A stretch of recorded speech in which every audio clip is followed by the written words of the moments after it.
Hello friends, ಎಲ್ರಿಗೂ ನಮಸ್ಕಾರ. ನಾನು ಮೇ 17ನೇ ತಾರೀಕಿಂದ ಡಯಟ್ ಅಂತ ಹೇಳಿ ಸ್ಟಾರ್ಟ್ ಮಾಡಿದ್ದೇನೆ. ನಿಮಗೊಂದು ಡೇಟ್ ಸಿಕ್ಕಲಿ, ಎಷ್ಟು ಟೈಮಿಂದ ಡಯಟ್ ಮಾಡ್ತಾನೆ ಅಂತ ಹೇಳಿ ಗೊತ್ತಾಗಲಿ ಅಂತ ಹೇಳಿ ಡೇಟ್ ಮೆನ್ಷನ್ ಮಾಡ್ತಾ ಇದ್ದೇನೆ. ಅದು ಸಾಧಾರಣ 75 kg ಇದ್ದೆ ಅಂತ ಹೇಳಿದ್ದೆಲ್ಲ. ನಾನು ಆಲ್ಮೋಸ್ಟ್ ಪ್ರತಿಯೊಂದು ರುಟೀನನ್ನು ನಿಮಗೆ ಶೇರ್ ಮಾಡದೇ ಇದ್ದರೂ ಕೂಡ ನಾನು ಡಯಟಲ್ಲೇ ಇದ್ದೇನೆ. ಕೆಲವೊಂದು ರೆಸಿಪಿಗಳನ್ನು, ನನ್ನ ಮಾರ್ನಿಂಗ್ ರುಟೀನುಗಳನ್ನು ನಿಮ್ಮ ಜೊತೆ ಶೇರ್ ಮಾಡಿದ್ದೇನೆ. ಹಾಗೆ ಮಧ್ಯಾಹ್ನ ಏನು, ಯಾವ ರೀತಿ ಊಟ ಮಾಡಿದ್ದೇನೆ ಅನ್ನೋದನ್ನು ಕೂಡ ಶೇರ್ ಮಾಡಿದ್ದೇನೆ. ಇನ್ನು ಪ್ರತಿಯೊಂದು ಕೂಡ ಮಾರ್ನಿಂಗ್ ಏನು, ಡಿನ್ನರ್ ಏನು, ಹಾಗೆ ಲಂಚ್ ಏನು, ಪ್ರತಿಯೊಂದು ಕೂಡ ನಿಮ್ಮ ಜೊತೆ ಶೇರ್ ಮಾಡ್ತೇನೆ ನಾನು. ಹಾಗೆ ಈಗ ಇವತ್ತು ಎದ್ದು ಫ್ರೆಶ್ ಅಪ್ ಆಗಿ ವರ್ಕೌಟಿಗೆ ಡ್ರೆಸ್ಸೆಲ್ಲ ಹಾಕೊಂಡು ರೆಡಿ ಆಗಿದ್ದೇನೆ. 7:30 ಹಾಗೆ ನಾನು ವರ್ಕೌಟ್ ಮಾಡ್ತೇನೆ. ಈಗ ಟೈಮ್ ಬಂದು 7:15 ಆಗಿದೆ. ಇನ್ನೂ ನನ್ನ ಒಂದು ವೆಯ್ಟನ್ನು ಚೆಕ್ ಮಾಡಬೇಕು. ಈಗ ಮಾರ್ನಿಂಗ್ ಯಾವಾಗಲೂ ನಾವು ಎದ್ದು ಇದು ವಾಶ್ರೂಮಿಗೆ ಹೋಗಿ, ಟಾಯ್ಲೆಟಿಗೆ ಹೋಗಿ ಫ್ರೆಶ್ ಅಪ್ ಆದ ಮೇಲೆ ನಾವು ನಮ್ಮ ವೆಯ್ಟನ್ನು ಚೆಕ್ ಮಾಡಬೇಕು. ಈಗ ನಾವು ವೆಯ್ಟನ್ನು ಚೆಕ್ ಮಾಡುವ. ಈಗ ನನ್ನ ವೆಯ್ಟ್ ಬಂದು ನೋಡುವ ಎಷ್ಟು ಅಂತ ಹೇಳಿ.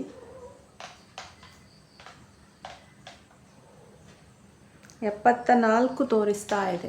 ಈಗ ನನ್ನ ನಿಜವಾದ ವೆಯ್ಟ್ ಬಂದು 74. ಮೊನ್ನೆ 74.90 ಅಂತ ತೋರಿಸ್ತಾ ಇತ್ತು. ಈಗ 74.5 ಅಂತ ಹೇಳಿ ತೋರಿಸ್ತಾ ಇದೆ. ಅಂದರೆ ಒಂದು 90 ಗ್ರಾಮ್ಸಷ್ಟು ಒಂದು ವಾರದಲ್ಲಿ ಕಡಿಮೆ ಆಗಿದೆ ಅಂತ ಹೇಳ್ಬೋದು. ದ್ರಾಕ್ಷಿ ನೆನೆಸ್ಕೊಂಡಿದ್ದೇನೆ. ಇಲ್ಲಿ ನೀರು ಬಿಸಿಗಿಟ್ಟುಕೊಂಡಿದ್ದೇನೆ. ಫಸ್ಟ್ ಎದ್ದಾಗಿ ಒಂದು ಗ್ಲಾಸು ಬಿಸಿ ನೀರನ್ನು ಕುಡಿತಾ ಇದ್ದೇನೆ. ಈಗ ಮಳೆ ಅಲ್ಲ, ಹಾಗಾಗಿ ಬಿಸಿ ನೀರು ಬೇಕಾಗುತ್ತೆ, ಇಲ್ಲಂದರೆ ವಾರ್ಮ್ ವಾಟರು ಕುಡಿತಿದ್ದೆ. ಇಲ್ಲಿ ನಮ್ಮ ಬೆಕ್ಕಿಗೆ ಅಂತೇಳಿ ಹಾಲು ಬಿಸಿ ಮಾಡ್ತಾ ಇದ್ದೇನೆ. ಅದು ಬಂದು ಕೂಗ್ತಾ ಉಂಟು, ಮಯ ಮಯ ಅಂತ. ನೋಡಿ, ಒಂದು ಗ್ಲಾಸು ತುಂಬ ನೀರು ಫಸ್ಟಿಗೆ. ಹಲೋ ಫ್ರೆಂಡ್ಸ್, ಎಲ್ರಿಗೂ ನಮಸ್ಕಾರ. ಇವತ್ತು ಮಾರ್ನಿಂಗ್ ಮಾಮೂಲಿ ರುಟೀನ್ ಗೊತ್ತಿದೆ ನಿಮಗೆ, ನಾನು ಏನು ಮಾಡ್ತೇನೆ ಅಂತ ಹೇಳಿ. ಹಾಗೆ ಈಗ ಬ್ರೇಕ್ಫಾಸ್ಟಿಗೆ ಅಂತ ಹೇಳಿ ರೆಡಿ ಮಾಡ್ತಾ ಇದ್ದೇನೆ. ಬ್ರೇಕ್ಫಾಸ್ಟಿಗೆ ಇವತ್ತು ಓಟ್ಸ್ ದೋಸೆ ಮತ್ತು ಪೀನಟ್ ಚಟ್ನಿ ಮಾಡುವ ಅಂತ ಅಂದ್ಕೊಂಡಿದ್ದೇನೆ. ಪೀನಟ್ ಅಂದರೆ ಇದು ನೋಡಿ, ನೆಲಕಡಲೆ. ಅದನ್ನು ಸ್ವಲ್ಪ ಗ್ರೈಂಡ್ ಮಾಡಿ ಅದಕ್ಕೊಂದು ಸ್ವಲ್ಪ ಬೆಳ್ಳುಳ್ಳಿ ಮತ್ತು ಶುಂಠಿ, ಒಂದು ಹಸಿಮೆಣಸು ಇಷ್ಟು ಹಾಕಿ ಗ್ರೈಂಡ್ ಮಾಡಿ ಒಂದು ಸಣ್ಣ ಒಗ್ಗರಣೆ ಕೊಟ್ಟರೆ ಪೀನಟ್ ಚಟ್ನಿ ರೆಡಿ ಆಗುತ್ತೆ.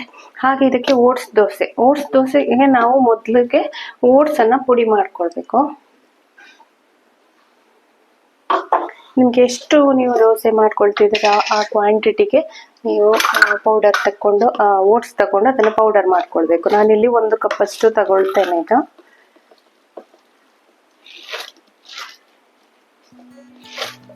ನೋಡಿ, ಇಲ್ಲಿ 1 ಕಪ್ ಓಟ್ಸ್ ಅನ್ನ ತಗೊಂಡಿದ್ದೇನೆ. ಇದನ್ನ ಮಿಕ್ಸಿ ಜಾರ್ಗೆ ಹಾಕೊಂಡು ಪುಡಿ ಮಾಡ್ಕೊಂಡು ಬರುವ. ನಾನು ಚಟ್ನಿಗೆ ಪೀನಟ್ಟನ್ನು, ನೆಲಕಡಲೆಯನ್ನ ಸ್ವಲ್ಪ ಹುರ್ಕೊಳ್ತಾ ಇದ್ದೇನೆ ಸಣ್ಣ ಉರಿಯಲ್ಲಿ. ಹಾಗೆ ಓಟ್ಸ್, ಇಲ್ಲಿ ದೋಸೆ ಹಿಟ್ಟು ಮಾಡಲಿಕ್ಕೆ ಓಟ್ಸ್ ಪೌಡ್ರನ್ನು ಮಾಡ್ಕೊಂಡಿದ್ದೇನೆ.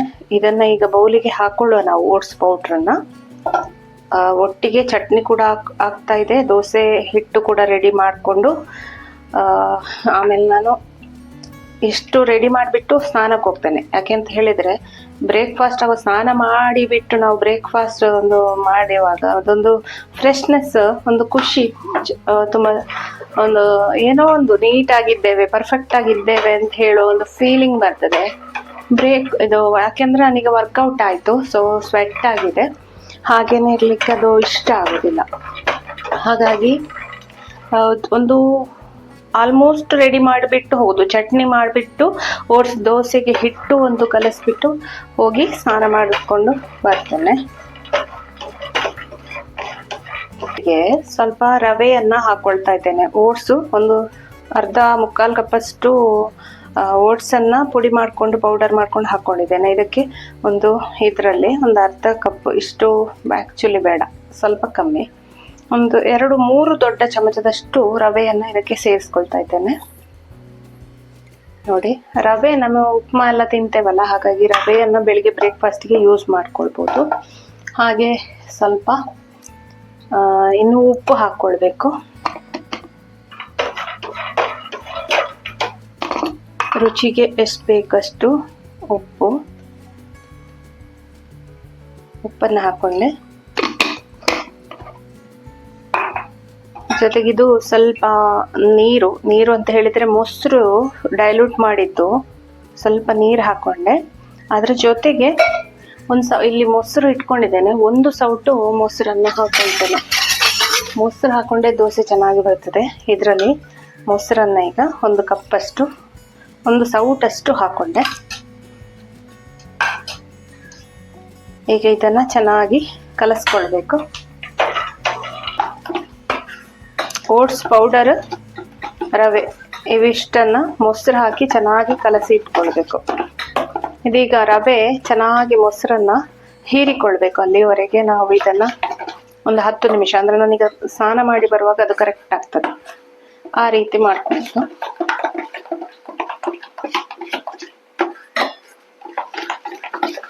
ಉಪ್ಪು ಚೆನ್ನಾಗಿ ಕರಗ್ಲಿ ಅಂತ ಹೇಳಿ ಕಲಿಸ್ತಾ ಇದ್ದೇನೆ. ಇಲ್ಲಿ ಪೀನಟ್ ಕೂಡ ಫ್ರೈ ಆಯ್ತು. ಇದು ತಣ್ಣಗಾಗ್ಬೇಕು ಗ್ರೈಂಡ್ ಮಾಡ್ಬೇಕಾದ್ರೆ. ಮತ್ತೆ ಇದಕ್ಕೆ ಬೆಳ್ಳುಳ್ಳಿ, ಹಸಿಮೆಣಸು, ಸ್ವಲ್ಪ ಹುಳಿ, ಶುಂಠಿ ಎಲ್ಲ ಹಾಕಿ ಗ್ರೈಂಡ್ ಮಾಡ್ಲಿಕ್ಕಿದೆ. ಚಟ್ನಿ ಇದಾಯ್ತಲ್ಲ, ಇದನ್ನ ಈಗ ಸ್ವಲ್ಪ ಹೊತ್ತು ಹಾಗೆ ಬಿಡುವ.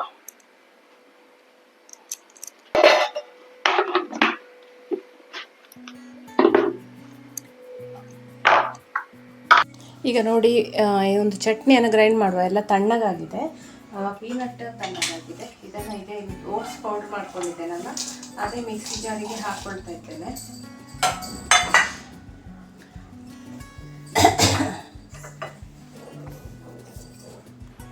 ಈಗ ಮಿಕ್ಸಿ ಜಾರಿಗೆ ಹಸಿಮೆಣಸು ಕಟ್ ಮಾಡಿಕೊಂಡು ಹಾಗೆ ಪೀನಟ್ ಹಾಕ್ಕೊಂಡಿದ್ದೇನೆ, ನೆಲಗಡಲೆ. ಅದು ತುಂಬ ಟೇಸ್ಟಿ ಆಗ್ತದೆ ಇದು ಚಟ್ನಿ ಥರ ಮಾಡಿಕೊಂಡ್ರೆ. ಬೆಳ್ಳುಳ್ಳಿ, ಸ್ವಲ್ಪ ಉಪ್ಪು ಹಾಕ್ಕೊಳ್ಬೇಕು.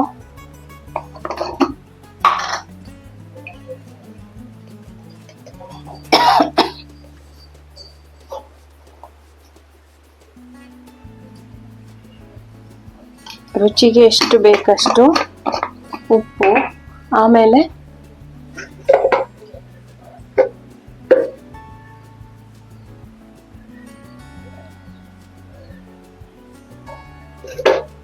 ಸ್ವಲ್ಪನೇ ಸ್ವಲ್ಪ ಹುಳಿ ಟೇಸ್ಟಿಗೆ ಇಷ್ಟು ಹಾಕಿ ಗ್ರೈಂಡ್ ಮಾಡುವ. ಈಗ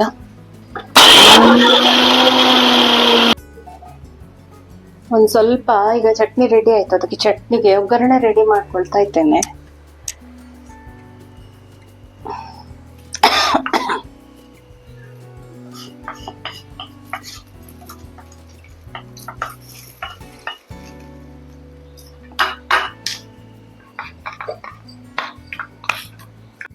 ಈಗ ಚಟ್ನಿ ರೆಡಿ ಆಯಿತು. ದೋಸೆ ಹಿಟ್ಟನ್ನು ರೆಡಿ ಮಾಡ್ತೀವ. ಇದು ಗಟ್ಟಿಯಾಗಿದೆ ನೋಡಿ, ರವೆ ಎಲ್ಲ ಹೀರ್ಕೊಂಡಿದೆ. ಅದಕ್ಕೆ ಈಗ ನಾವು ನೀರನ್ನು ಹಾಕೊಂಡು ಡೈಲ್ಯೂಟ್ ಮಾಡಿಕೊಂಡು ದೋಸೆ ಹಿಟ್ಟು ರೆಡಿ ಮಾಡ್ತೀವಿ. ಏನು ಹಾಕೋದು ಬೇಡ. ಇದೀಗ ರವೆ ಹೀರ್ಕೊಂಡಿದೆ ಅಲ್ವಾ, ಆದ ಕಾರಣ ಇಲ್ಲಿ ಕ್ಯಾರೆಟ್ ತುರಿಯನ್ನು ಹಾಕೊಳ್ತಾ ಇದ್ದೇನೆ. ಬೇರೆ ಯಾವುದೇ ತರಕಾರಿ ಹಾಕೊಳ್ತಾ ಇಲ್ಲ, ಯಾಕಂದರೆ ದೋಸೆ ಮಾಡಲಿಕ್ಕೆ ನೀರುಳ್ಳಿ ಅದು ಇದೆಲ್ಲ ಹಾಕೊಂಡ್ರೆ ಚಂದ ಶೇಪ್ ಬರಲಿಕ್ಕೆ ನನಗೆ ಕ್ಯಾರೆಟ್ ಮಾತ್ರ ಹಾಕಿದರೆ ಈಸಿ ಆಗುತ್ತೆ. ನನಗೆ ಬೇಕು ಅಂತಿದ್ರೆ ಬೇರೆ ತರಕಾರಿ ಹಾಕೊಳ್ಬೋದು. ಬೆಳಿಗ್ಗೆ ನೀರುಳ್ಳಿ ನನಗೆ ಅಷ್ಟು ಇಷ್ಟ ಆಗೋದಿಲ್ಲ, ಹಾಗಾಗಿ ಸ್ವಲ್ಪ ನೀರು ಹಾಕೊಂಡು ಈಗ ದೋಸೆ ಹಿಟ್ಟಿನ ಕನ್ಸಿಸ್ಟೆನ್ಸಿ. ಕ್ಯಾರೆಟ್ ಹಾಕಿದರೆ ಏನು ದೋಸೆ ಮಾಡಲಿಕ್ಕೆ ಏನು ಕಷ್ಟ ಆಗೋದಿಲ್ಲ. ತುರಿದು ಹಾಕೊಳ್ಬೇಕು ಕ್ಯಾರೆಟನ್ನು, ಅದು ದೋಸೆ ಕಲರ್ ಕೂಡ ತುಂಬ ಚೆನ್ನಾಗಿ ಬರ್ತದೆ. ಈಗ ಇದನ್ನು ದೋಸೆ ಕನ್ಸಿಸ್ಟೆನ್ಸಿಗೆ ಚೆನ್ನಾಗಿ ಕಲಸಿಕೊಳ್ಬೇಕು. ಉಪ್ಪೆಲ್ಲ ಹಾಕಿ ಆಗಿದೆ. ನೀರೆಷ್ಟು ಬೇಕು ನೋಡಿಕೊಂಡು ಮಾಡಿದರೆ ಆಯ್ತಾ ಇದೆ. ಬ್ಯಾಟರ್ ಕೂಡ ರೆಡಿ ಆಗಿದೆ. ದೋಸೆನ ಮಾಡಿಕೊಡುವ.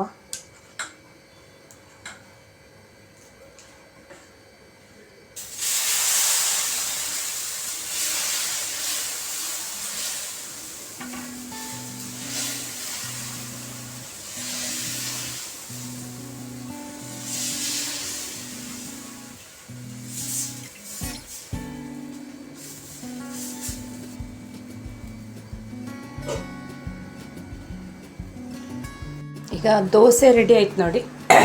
ಇದಕ್ಕೆ ಸ್ವಲ್ಪ ತುಪ್ಪನ ಹಾಕೊಳ್ಳುವ. ಸ್ವಲ್ಪ ಸಾಕು, ತುಂಬ ಬೇಡ.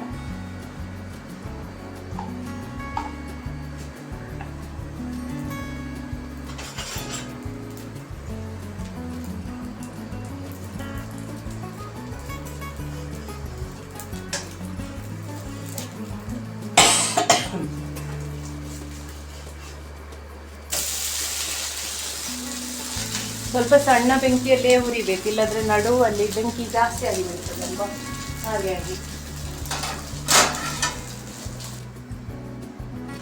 ನೋಡಿ ದೋಸೆ ಎಷ್ಟು ಚಂದ ಬಂದಿದೆ ಅಂತ ಹೇಳಿ. ಕ್ಯಾರೆಟ್ ಹಾಕಿದ ಕಾರಣ ಕಲರ್ಫುಲ್ ಆಗಿ ಬಂದಿದೆ, ಕಾಣಿಸ್ತಿದೆಯಾ? ಓಟ್ಸ್ ದೋಸೆ, ರವೆ ಹಾಕಿದ್ದು, ಮೊಸರು ಹಾಕ್ಕೊಂಡಿದ್ದು, ಏನೋ ಯಾವುದೇ ಹಾಕಲಿಲ್ಲ. ಈ ಥರ ದೋಸೆ ಮಾಡಿಕೊಂಡು ಚಟ್ನಿ ಮಾಡಿಕೊಂಡು ತಿನ್ನಲಿಕ್ಕೆ ತುಂಬಾ ಟೇಸ್ಟಿಯಾಗಿರ್ತದೆ. ಇದಕ್ಕೆ ನಾನಿಲ್ಲಿ ಪೀನಟ್ ಚಟ್ನಿಯನ್ನು ಮಾಡಿದ್ದೇನೆ. ಪೀನಟ್ ಒಗ್ಗರಣೆ ಹಾಕ್ಕೊಂಡು ಅದಕ್ಕೆ ಒಗ್ಗರಣೆ ಹಾಕ್ಕೊಂಡು ಮಾಡಿದ್ದೆ ನೋಡಿ. ಇದು ಕಾಂಬಿನೇಷನ್.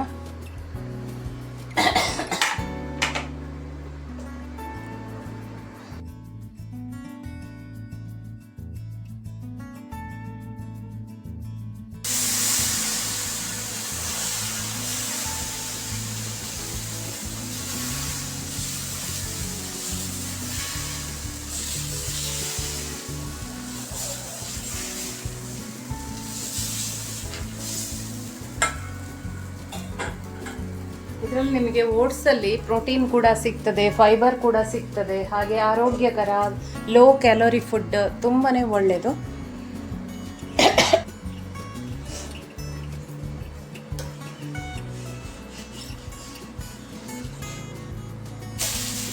ನೋಡಿ ಇದು ಇಷ್ಟು ಚೆಂದ ಬಂದಿದೆ. ಅಂದರೆ ಸಣ್ಣ ಉರಿಯಲ್ಲೇ ಸ್ವಲ್ಪ ಪೇಷನ್ಸ್ ಇಟ್ಕೊಂಡು ನಾವು ಬೇಯಿಸ್ಕೊಂಡಿತ್ತು ಅಂತ ಹೇಳಿದರೆ ದೋಸೆ ಚೆಂದ ಬರ್ತದೆ. ದೊಡ್ಡ ಉರಿ ಮಾಡಿಕೊಂಡು ಕೂಡ ನಡುವಲ್ಲಿ ಜಾಸ್ತಿ ಬೆಂಕಿ ಬರ್ತದೆ ಈ ಥರ ಕಾವಲಿಯಲ್ಲಿ, ಗ್ಯಾಸಲ್ಲಿ ಮಾಡುವಾಗ. ನಿಮಗೂ ಅನುಭವ ಆಗಿರ್ಬೋದು. ಕಾವಲಿ ಮಾತ್ರ ತುಂಬ ಚೆನ್ನಾಗಿದೆ, ದೋಸೆ ಹೇಳ್ತದೆ, ಏನು ಪ್ರಾಬ್ಲಮ್ ಇಲ್ಲ. ಇಂಡಸ್ ವ್ಯಾಲಿ ಅವರದ್ದು. ಫಸ್ಟ್ ರೆಡಿ ಆಯಿತು ಓಟ್ಸ್ ದೋಸೆ, ಜೊತೆಗೆ ಪೀನಟ್ ಚಟ್ನಿ, ಜೊತೆಗೆ ಟೀ.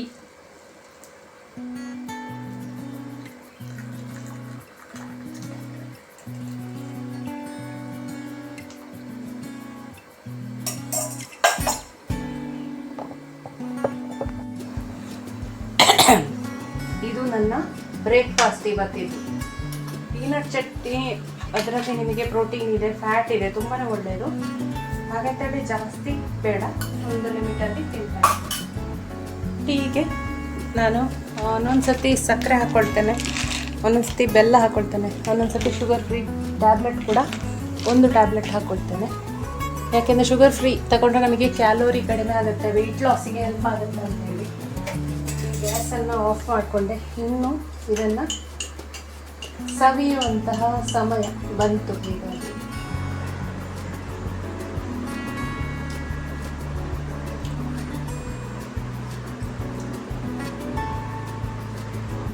ನೋಡಿ ಫ್ರೆಂಡ್ಸ್, ಅಲ್ಲ 11 ಗಂಟೆ ಆಗುವಾಗ ಫ್ರಿಜ್ಜಲ್ಲಿ ನೋಡ್ತೇನೆ ಒಂದು ಪಪ್ಪಾಯ ಇಟ್ಕೊಂಡು ಉಂಟು. ಮೊನ್ನೆ ತಂದಿಟ್ಟಿದ್ದೇನೆ, ತಿನ್ನಲಿಲ್ಲ.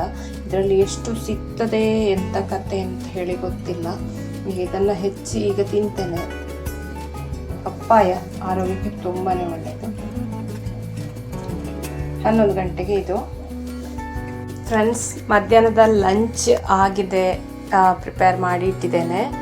ಇಲ್ಲಿ ನೋಡಿ, ಅಲಸಂಡೆ ಕಾಳಿದ್ದು ಪಲ್ಯ ಇವತ್ತು ಮಧ್ಯಾಹ್ನದ ಊಟಕ್ಕೆ. ಅಲಸಂಡೆ ಕಾಳಲ್ಲಿ ನಿಮಗೆ ಪ್ರೋಟೀನ್ ಇದೆ ಚೆನ್ನಾಗಿ. ಇವತ್ತು ಅಲಸಂಡೆ ಕಾಳಿದ್ದು ಪಲ್ಯ, ಆಮೇಲೆ ಒಂದು ನಾವಿದನ್ನು ಬೋಳ್ಕೊದಿಲು ಅಂತ ಹೇಳ್ತೇವೆ. ಏನಿಲ್ಲ, ತರಕಾರಿ, ಇದು ಬದನೆ ಮತ್ತು ಟೊಮೆಟೊ ಹಾಕಿ ಮಾಡಿದಂತಹ ಬೋಳ್ ಸಾರು ಅಂತ ಹೇಳ್ತೇವೆ ನಾವು ಇದಕ್ಕೆ ಬೆಳ್ಳುಳ್ಳಿ ಒಗ್ಗರಣೆ, ಹುಳಿ ಹಾಕ್ತೇವೆ, ಬೆಲ್ಲ ಹಾಕ್ತೇವೆ. ಇದಕ್ಕೆ ಬೇಕಾದರೆ ನೀವು ತೊಗರಿ ಕೂಡ ಹಾಕ್ಕೊಳ್ಬೋದು. ನಾನು ಪ್ಲೈನ್ ಆಗಿ ಮಾಡಿದ್ದು ಸಾರಿನ ಹಾಗೆ, ಬದನೆ ಮತ್ತು ಟೊಮೆಟೊ ಹಾಕಿ ಬೋಳ್ ಸಾರು. ಇದು ತುಂಬ ರುಚಿ ಇರ್ತದೆ ಊಟಕ್ಕೆ. ಹಾಗೆಯೇ ರೈಸ್ ಅಂತೇಳಿ ನಾನು ಇಲ್ಲಿ ನೋಡಿ ಇದು ವೈಟ್ ರೈಸನ್ನು ಮಾಡ್ಕೊಂಡಿದ್ದೇನೆ. ಇದು ಪಾತ್ರೆಯಲ್ಲೇ ಬೇಯಿಸ್ಕೊಂಡು ಮಾಡಿದ್ದು ಈ ಥರ ವೈಟ್ ರೈಸ್. ಅದು ಚೆನ್ನಾಗಿರ್ತದೆ. ಪಾತ್ರೆಯಲ್ಲಿ ಈ ಕುಕ್ಕರಲ್ಲಿ ಬೇಯಿಸಿದರೆ ಏನಾಗುತ್ತೆ ಅಂತ ಹೇಳಿದರೆ ಅದು ಅದರಲ್ಲೇ ಬೇಯೋದಲ್ವಾ, ಅದರ ನೀರು ತೆಳಿ ಅಂತ ಹೇಳ್ತೇವೆ ಗಂಜಿ, ಅದು ಬಸಿಯೋದಿಲ್ಲ ನೋಡಿ. ಇದನ್ನು ತುಂಬ ನೀರು ಹಾಕಿ ಈ ಥರ ಈ ಪಾತ್ರೆಯಲ್ಲಿ ಬೇಯಿಸಿದ್ದು ನಾನು. ಆಮೇಲೆ ಬಸಿದದ್ದು ಅನ್ನವನ್ನೇ ಯಾವಾಗಲೂ ಬಸಿದು ಊಟ ಮಾಡಬೇಕಂತೆ. ಕುಕ್ಕರಲ್ಲಿ ನಾವು ಬೆಳ್ತಿಗೆ ಮಾಡುವಾಗ ಅದರಲ್ಲೇ ಬತ್ತಿ ಹೋಗುತ್ತಲ್ಲ, ಅದು ಬಸಿಲಿಕ್ಕಿಂತ ಇರೋದಿಲ್ಲ. ಅದು ಈ ಥರ ಮಾಡಿದರೆ ಅನ್ನ ಕೂಡ ನಿಮಗೆ ಉದುರುದುರಾಗಿ ಬರ್ತದೆ. ಹಾಗಾಗಿ ನಾನು ವೈಟ್ ರೈಸನ್ನು ಹೀಗೆ ಬೇಯಿಸ್ಕೊಂಡು ಒಂದು 10 ನಿಮಿಷ, ಸ್ವಲ್ಪ ಗ್ಯಾಸ್ ಬೇಕಾಗುತ್ತೆ ಕುಕ್ಕರಲ್ಲಿ. ಆದರೆ 2 ವಿಸಿಲ್ ಬೇಯಿಸ್ಕೊಂಡ್ರೆ ಈಸಿ ಆಗುತ್ತೆ ಅಂತ ಹೇಳಿ ಕುಕ್ಕರಲ್ಲಿ ಮಾಡ್ತಾರೆ. ಆದರೆ ರುಚಿ ಮತ್ತು ಆರೋಗ್ಯಕ್ಕೆ ಒಳ್ಳೆಯದು. ಈ ಥರ ತುಂಬ ನೀರು ಹಾಕಿ ರೈಸನ್ನು ಬೇಯಿಸ್ಕೊಳ್ಬೇಕು. ಹೀಗೆ ಮಾಡೋದ್ರಿಂದ ಡೈಜೆಷನ್ಗೆ ಕೂಡ ತುಂಬಾ ಒಳ್ಳೆಯದು. ಕೆಲವೊಮ್ಮೆ ವೈಟ್ ರೈಸ್ ನಮಗೆ ಡೈಜೆಷನ್ ಆಗೋದಿಲ್ಲ ಅಂತ ಹೇಳಿದರೆ ಅದಕ್ಕೆ ರೀಸನ್ ಅದು ಇರ್ಬೋದು. ಯಾಕೆ ಅಂತ ಹೇಳಿದರೆ ಅದು ಆ ತೆಳಿ ಇದ್ದ ಕಾರಣ, ಅದರಲ್ಲಿ ಬಸಿಯದ ಕಾರಣ ಅದು ಗ್ಯಾಸ್ಟ್ರಿಕ್ ಆಗ್ತದೆ. ಹಾಗಾಗಿ ಮಧ್ಯಾಹ್ನದ ಊಟಕ್ಕೆ ಬಡಿಸ್ಕೊಳ್ತಾ ಇದ್ದೇನೆ. ಮಾವಿನ ಮಿಡಿ ಉಪ್ಪಿನಕಾಯಿ ಒಂದು ಸ್ವಲ್ಪ ತಗೊಳ್ತಾ ಇದ್ದೇನೆ. ಅಪರೂಪಕ್ಕೆ ಮಾವಿನ ಮಿಡಿಯನ್ನು ಉಪ್ಪಿನಕಾಯಿಗಳನ್ನು ವೆಯ್ಟ್ ಲಾಸಲ್ಲಿ ಯೂಸ್ ಮಾಡ್ಬೋದು. ಡೈಲಿ ಉಪ್ಪಿನಕಾಯಿ ಒಳ್ಳೆಯದಲ್ಲ ವೆಯ್ಟ್ ಲಾಸಿಗೆ. ಉಪ್ಪು ಖಾರ ಆ ಥರ ಉಪ್ಪಿನಕಾಯಿ ಸ್ವಲ್ಪ ಕಡಿಮೆ ಪ್ರಮಾಣದಲ್ಲಿ ತಿಂದರೆ ಒಳ್ಳೆಯದು. ಹಾಗೆ ಅಲಸಂಡೆ ಕಾಳಿನ ಪಲ್ಯ ತುಂಬಾ ಚೆನ್ನಾಗಿರ್ತದೆ, ಹೈ ಪ್ರೋಟೀನ್. ರೈಸ್ ಕ್ವಾಂಟಿಟಿ ನೋಡಿಕೊಂಡು ಊಟ ಮಾಡಿ. ಸಣ್ಣ ಸೌಟಲ್ಲಿ ಒಂದೂವರೆ ಸೌಟಷ್ಟು ಅನ್ನವನ್ನು ತಗೊಂಡಿದ್ದೇನೆ. ಹಾಗೆ ಫೈಬರಿಗೆ ನಮಗೆ ಮುಳ್ಸೌತೆಯನ್ನು ತಗೊಂಡಿದ್ದೇನೆ. ಸ್ವಲ್ಪ ಮೊಸರು ನಮ್ಮ ಗಟ್ ಹೆಲ್ತನ್ನು ಇಂಪ್ರೂವ್ ಮಾಡುತ್ತೆ, ತುಂಬ ಚೆನ್ನಾಗಿರ್ತದೆ. ಹಾಗೆ ನಾನು ಟೊಮೆಟೊ ಮತ್ತು ಬದನೆ ಹಾಕ್ಕೊಂಡು ಬೋಳ್ ಸಾರು ಅಂಥೇಳಿ ನಾವು ಹೇಳ್ತೇವೆ ಇದಕ್ಕೆ, ಬೋಳ್ ಸಾರನ್ನು ಮಾಡ್ಕೊಂಡಿದ್ದೇನೆ. ಅದನ್ನು ಹಾಕ್ಕೊಳ್ತಾ ಇದ್ದೇನೆ. ಇದಾಗಿತ್ತು ನನ್ನ ಲಂಚ್ಗೆ ಇಷ್ಟು ಈ ರೀತಿ ಮಾಡ್ಕೊಂಡಿದ್ದೇನೆ. ಆಮೇಲೆ ಸಾಯಂಕಾಲ ಹೊತ್ತಿಗೆ ನಾನು ರಾಗಿ ಮಾಲ್ಟನ್ನು ಮಾಡ್ಕೊಂಡಿದ್ದೇನೆ. ರಾಗಿ ಮಾಲ್ಟ್ ಅಂತ ಹೊರಗಡೆ ಎಲ್ಲ ಸಿಗ್ತದಲ್ಲ, ಆ ಒಂದು ಪೌಡರ್ ಮನೇಲಿ ತಂದದಿತ್ತು. ಅದನ್ನೇ ನಾನು ಸಾಯಂಕಾಲ 4 ಗಂಟೆಗೆ ಮಾಡ್ಕೊಂಡಿದ್ದೇನೆ. ರಾಗಿ ಮಾಲ್ಟ್ ಅದು ತುಂಬಾ ಚೆನ್ನಾಗಿರ್ತದೆ, ಹೆಲ್ದಿಯಾಗಿರ್ತದೆ, ಹೊಟ್ಟೆ ಕೂಡ ಫಿಲ್ ಆಗಿರ್ತದೆ. ಒಮ್ಮೊಮ್ಮೆ ಸಣ್ಣ ಹಸಿವಾಗ್ತದಲ್ಲ ನಮಗೆ, ಆಗೆಲ್ಲ ನಾನು ರಾಗಿ ಮಾಲ್ಟನ್ನು ಕುಡಿತೇನೆ. ಯಾಕೆಂದರೆ ಅದು ಕ್ಯಾಲೋರಿ ಕೂಡ ಕಡಿಮೆ ಇರ್ತದೆ, ರುಚಿಯಾಗಿರ್ತದೆ, ಹೊಟ್ಟೆ ಫಿಲ್ ಆಗ್ತದೆ. ಅನ್ಹೆಲ್ದಿ ಯಾವುದೋ ಬ್ರೆಡ್ಡು ಬಿಸ್ಕಿಟ್ ನೋಡಿ. ಸಾಯಂಕಾಲ ಒಂದು ಸಣ್ಣ ಹಸಿವೆ ಏನಾದರೂ ಆಯಿತು ಅಂತಂದರೆ ನಾನು ರಾಗಿ ಮಾಲ್ಟನ್ನು ಮಾಡ್ಕೊಳ್ತಾ ಇದ್ದೇನೆ. ಅದಕ್ಕೊಂಚೂರು 1 ಚಮಚದಷ್ಟು ಬೆಲ್ಲ ಹಾಕ್ಕೊಳ್ಬೋದು, ಹಾಲಲ್ಲಿ ಮಾಡಿದ್ದು. ಇದನ್ನು ನೀರಲ್ಲಿ ಬೇಯಿಸ್ಕೊಂಡು ಮಜ್ಜಿಗೆ ಹಾಕ್ಕೊಂಡು ಬೇಕಾದರೂ ಮಾಡ್ಬೋದು. ಈಗ ಬಿಸಿ ಬಿಸಿ ಹಾಲು ಸ್ವಲ್ಪ ಬೆಲ್ಲ ಎಲ್ಲ ಹಾಕ್ಕೊಂಡು ಕುಡಿದ್ರೆ, ಈ ಮಳೆ ಬರುವಾಗ ಇದು ತುಂಬ ಚೆನ್ನಾಗಿರ್ತದೆ ನೋಡಿ. ಇದನ್ನು ಒಂದು 2ರಿಂದ 3 ನಿಮಿಷ ಚೆನ್ನಾಗಿ ಬೇಯಿಸ್ಕೊಂಡ್ರೆ ಮಾಲ್ಟ್ ರೆಡಿ ಆಗ್ತದೆ. ಇದನ್ನು ಒಂದು ಗ್ಲಾಸ್ಗೆ ಹಾಕ್ಕೊಳ್ಳೋ. ಮಳೆ ಬರುವಾಗ ಈ ರೀತಿ ಬಿಸಿ ಬಿಸಿ ಸೂಪ್ ಕುಡಿಲಿಕ್ಕೆ ತುಂಬಾ, ಸೂಪ್ ಥರ ರಾಗಿ ಮಾಲ್ಟ್ ಕುಡಿಲಿಕ್ಕೆ ತುಂಬ ಚೆನ್ನಾಗಿರ್ತದೆ ಬಿಸಿ ಇದು. ಹಾಗೆ ನಾನು ಪಾಪ್ಕಾರ್ನ್ ತಂದಿದ್ದೆ. ಈ ಥರ ಕುಕ್ಕರಲ್ಲಿ ಮಾಡಿ ಇದನ್ನು ಮಳೆ ಬರುವ ಟೈಮಲ್ಲೆಲ್ಲ ಈ ಥರ ಪ್ಯಾಕೆಟ್ ಸಿಗುತ್ತಲ್ಲ, ಅದನ್ನು ತಗೊಂಡು ಬಂದು ಈ ಥರ 5 ನಿಮಿಷಕ್ಕೆ ರೆಡಿ ಆಗುತ್ತೆ. ತುಂಬ ಚೆನ್ನಾಗಿರುತ್ತೆ ಸ್ನ್ಯಾಕ್ಸ್. ಇದನ್ನು ನೀವು ತಿನ್ಬೋದು. ವೆಯ್ಟ್ ಲಾಸಲ್ಲಿ ಕೂಡ ನಿಮಗೆ ಈ ಮಳೆಗಾಲದಲ್ಲಿ ನಮಗೆ ಇಂತೆಲ್ಲ ತಿನ್ನಬೇಕು ಅಂತ ಆಗುತ್ತಾ ಇರ್ತದೆ, ಏನಾದರೂ ತಿನ್ನುವ ಅಂತೇಳಿ. ಆ ಟೈಮಲ್ಲಿ ಈ ಥರ ಮಾಡ್ಕೊಂಡು ತಿನ್ಬೋದು. ಆಮೇಲೆ ಏನಾದರೂ ಈ ಥರ ಡ್ರೈ ಫ್ರೂಟ್ಸ್, ದ್ರಾಕ್ಷಿ, ಡ್ರೈ ಫ್ರೂಟ್ ಇದ್ದು ಲಡ್ಡು ಮಾಡ್ಕೊಂಡಿದ್ರೆ ಆ ಥರ ಎಲ್ಲ ತಿನ್ಬೋದು. ಈವ್ನಿಂಗ್ ಸ್ನ್ಯಾಕ್ಸ್ ಐಟಮ್ ಹೇಳಿದ್ದು ಇದಂತೂ ಬೆಸ್ಟ್, ತುಂಬ ಚೆನ್ನಾಗಿರ್ತದೆ.